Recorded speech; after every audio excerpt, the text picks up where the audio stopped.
there's a lot of people that are concerned that the Pfizer vaccine, by the way, of which I took 2 shots, no booster yet, is unsafe. What do you say to people that say that? No, they should not fear something like that. It's completely wrong. There is no medical product in the history of humanity that have been tested as much as this vaccine. It has been administered to hundreds of millions of people. And because of the importance of COVID, they have been scrutinized, those people, constantly.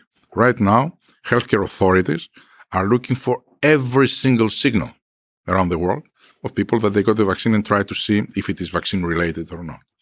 There are electronic medical records that will tell us when and what happened to a person when he did got the vaccine. And we know now more, we have so high certainty that it is so safe, exactly as the data sheet says about this vaccine, more than any other product. They should not be afraid of something like that, and they should not listen to information that it is misinformation, that it is spread on purpose. Well, I don't like the word misinformation because, again, back to the Soviet Union, anyone who opposes the state is spreading misinformation. So you can basically call anything misinformation. That's the unfortunate times we live in. Is you can call anyone, you can basically call anybody a liar and say I'm the sole possessor of the truth. And just no offense to me, just because you wear a tie doesn't mean you're any more likely to be in the possession of the truth than anyone else. So I wouldn't disagree with that at all. I don't think that as somebody who's not wearing a tie, and as you people can see that I'm not wearing a tie and you are. But it's not about being able, those that they have the power to impose on the others the stigma that what you are saying is misinformation. But there are a few things that as society we have accomplished, and science is one of them. And data is, and analytics of data is another one. And to say that something which is highly scientific by people that they are not scientists, I think that it is not what you're describing, what used to happen in Soviet Union or in any other autocratic regime in the world right now.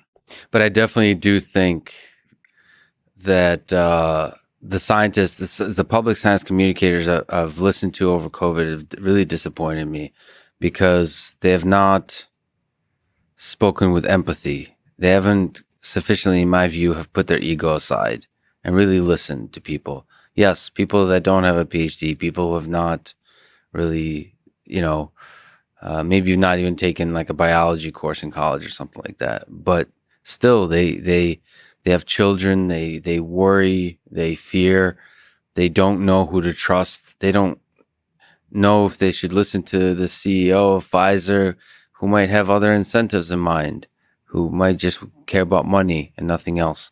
And so they just use common sense and they ask questions. And I think to them, talking down to them as if they're not intelligent and so on is something scientists have done, almost like rolled their eyes. And that disappoints me because I think that's kind of is the source of division. Look, humility is a virtue. Yes. And yes, the fact that you are educated doesn't mean that you are having either humility or empathy, or you have good human qualities. This was never and will never be a metric of judging this type of virtues.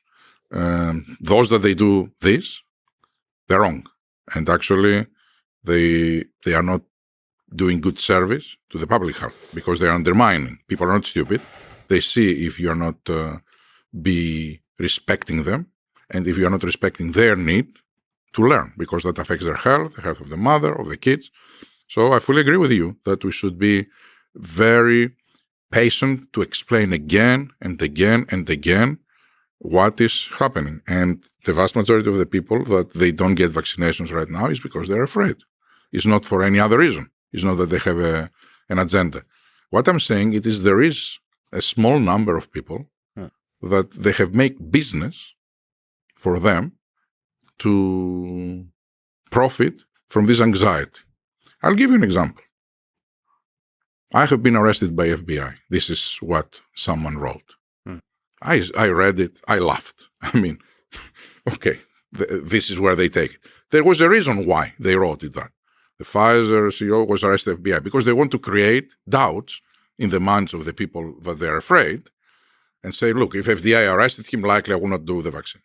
But I laughed. A week later, the wife of the Pfizer CEO died.